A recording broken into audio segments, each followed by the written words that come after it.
आजिर video समय और जुआर काहाकू अपेक्षा करे नहीं उपक्रम रही प्रत्येक प्रवचनर अंतराल एक गूढ़ रहस्य विद्यमान। मानव समाजर सामग्रिक मंगल साधन ही यह प्रवचन गुड़िकर मूल लक्ष्य। इंग्राजी रे एहाकू time and tide waits for none बोली कुहा जाइथाए। मनिषर अनेक समय ता जीवनर बहुमूल्यवान समय अजथारे नष्ट होइथाए। से जो समय नष्ट करे ताहा आउ केबे फेरी न थाए। मनिष पक्षरे प्रतिटी समय मूल्यवान। समय किछि निये नाही, मात्र समयर यथार्थ विनियोग करिपारिले से बहु किछि देई पारे। समय परी जुआर मध्य प्रकृतिर निर्देश रे आसे एवं चली जाए।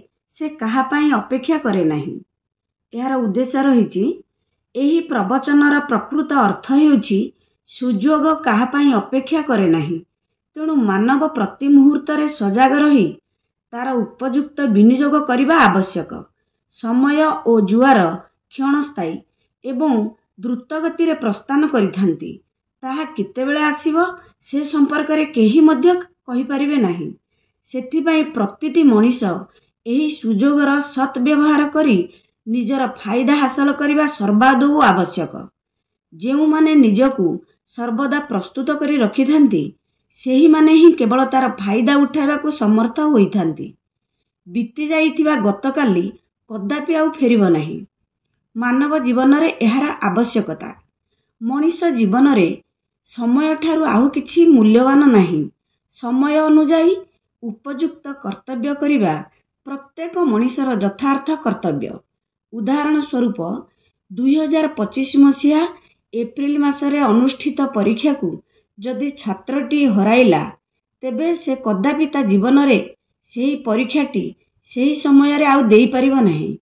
हुएत से परवर्ती काल रे परीक्षा देई उत्तीर्ण होई पारे, मात्र 2025 एप्रिल मासर परीक्षा आउ कदापि ता जीवन रे आसीबो नाही। सुजोग क्वचित आसे, तार पुणी पुनरावृत्ति हेबार अवकाश क्षीण। उपसंहार रे रहिछि एही प्रवचन मनीष को समयर सत् व्यवहार करी सेथिरु उपयुक्त फायदा उठाइबा निमित्त प्रेरणा देई थाए।